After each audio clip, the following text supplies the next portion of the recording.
Autrice de 14 romans et davantage de livres encore, dont Kinderzimmer, pour lequel vous avez eu de nombreux prix littéraires. Merci à vous, Valentine Gobi, de venir nous présenter L'île Haute, votre nouveau roman paru chez Actes Sud. Vous nous faites pénétrer dans cette vallée, l'île Haute donc, à hauteur d'enfance, par un tunnel un jour d'avalanche, aux côtés de Vadim. Qui est ce personnage, Vadim Vincent? Oui, ouais, c'est un jeune garçon qui quitte sa vie et tous ses repères, puisqu'il vit en ville à Paris, dans un quartier qu'il n'a jamais quitté. Il quitte sa famille, il quitte son nom, il quitte son identité. Ce qui pourrait sembler être un arrachement, c'est un garçon qui est dans un mouvement vers l'inconnu qui peut être terrifiant.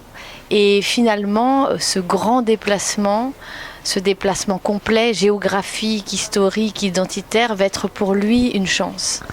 Donc, c'est un enfant asthmatique qui est envoyé à la montagne pour apprendre à respirer. Mais on pourrait dire qu'il souffre d'un asthme métaphorique qui fait que, étant persécuté, il va devoir partir en exil comme beaucoup de gens à cette époque. Et surtout, c'est un garçon qui va connaître un émerveillement extraordinaire dans sa rencontre avec un paysage impensé, inimaginable, qui est la montagne, qui va surgir devant lui comme une planète totalement inconnue, pleine d'énigmes et de promesses. Et donc, c'est un garçon en pleine métamorphose. Cette histoire-là, donc de cette métamorphose, elle ne pouvait avoir lieu que dans cette montagne.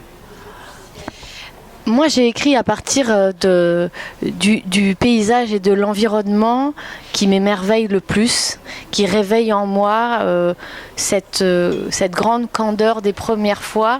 Je le connais depuis longtemps, mais il continue à m'éblouir et je me suis appuyée en fait pour parler d'émerveillement, pour parler de cette grande disponibilité au monde que nous offre aussi l'état d'enfance. Je me suis appuyée sur ce qui m'a nourri enfant et qui continue à être la source de tant de beauté pour moi. Donc ça aurait pu être la mer si c'était la mer qui avait colonisé comme ça ma vie et mon imaginaire. Ça aurait pu être la forêt. J'ai choisi la montagne parce que elle a une place réelle dans ma vie et que j'ai continué à la traverser grâce à cette vallée d'écriture dont vous avez parlé, qui n'est pas tout à fait la vallée dans laquelle moi j'ai grandi. C'est un autre lieu, mais c'est un lieu dans lequel je me suis remis en chemin dans cet émerveillement qui est celui de ce garçon. Et donc voilà, c'est vraiment un paysage qui m'a permis d'exaucer ces sensations d'émerveillement. Vadim, contraint ou libre, donc vous l'avez dit, va se construire et même s'inventer. Donc dans ce paysage de montagne, c'est un roman sur l'identité et peut-être sur ce qu'il faut acquérir, conquérir ou abandonner, voire trahir pour grandir, quitter l'enfance. Oui, bien sûr. Choisir qui on va être ou apprendre qui l'on est, c'est évidemment se poser la question des loyautés et des trahisons. Hein. On est tous des héritiers quand on est des enfants, on a été façonnés par d'autres, on a été bercés dans des matrices qu'on n'a pas choisies, dont on va peut-être garder certaines marques, mais dont on apprend aussi à se départir. C'est à la fois une joie, mais ça peut être aussi une culpabilité, bien entendu. Ce garçon-là, en fait, son plus cher désir va être de devenir Valorcin, ce qui pose la question de ce qu'il laisse derrière lui, parce que ce qu'il laisse, ça n'est pas seulement une famille, c'est aussi une famille en danger, tandis que lui est à l'abri dans un univers qui l'accueille sans poser de questions. Donc je crois que c'est une métaphore des choix et des contraintes qui pèsent sur nous tout au long de la vie. C'est un garçon qui va passer de l'enfance à l'adolescence, mais après tout, ce type de question nous est posé tout au long de notre existence, hein, de la trahison et de la loyauté. Je ne sais pas si on la résout, parce qu'on finit par la vivre aussi dans le regard de ceux à qui on a nous-mêmes transmis. Et donc c'est probablement simplement le mouvement de la vie. La période où se déroule l'histoire de Vadim est tragique. Et c'était peut-être une gageure pour vous d'y mettre de la lumière dans cette période-là. J'ai pas mal écrit sur cette période qui, en effet, vous avez raison, une période tragique, mais justement, ce qui m'importait, et je crois que les enfants sont extraordinaires de ce point de vue-là, c'est de montrer à quel point on peut tenir la tragédie à distance, notamment en étant disponible à l'immédiateté, à ce qui nous happe dans l'instant et fait de nous pas seulement des êtres d'anticipation qui se projettent dans le pire, hein, mais qui sont capables de vivre de toute leur force le meilleur. Et ça, finalement, je crois que c'est ce que j'essaye de faire dans tous mes romans, parce que la situation dans laquelle je fais apparaître mes personnages est souvent une situation très difficile. Ça peut être le handicap, ça peut être la maladie, ça peut être le camp de concentration, ça peut être l'avortement.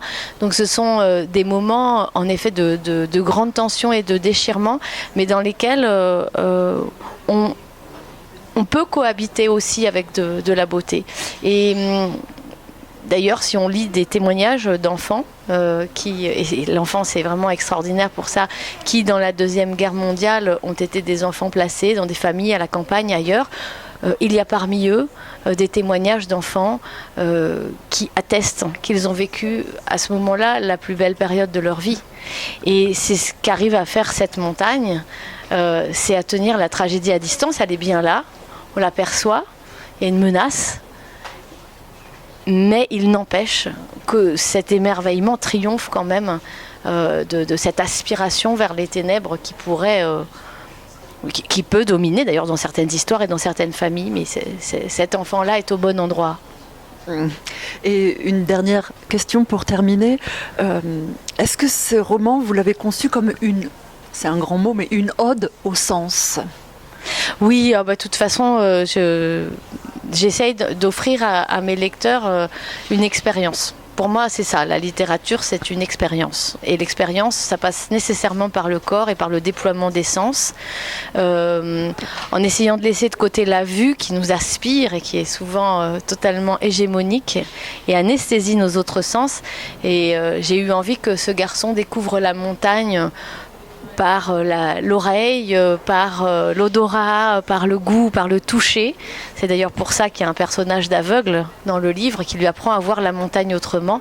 Et finalement, ce déploiement de tous nos sens, je pense, lui permet aussi de mesurer qu'il appartient au vivant et qu'il n'en est pas séparé. Et c'est aussi un livre qui évoque, j'espère, ce sentiment de réconciliation avec le vivant qui nous entoure et dans lequel on s'est trop longtemps et on continue à se sentir, hélas, en surplomb.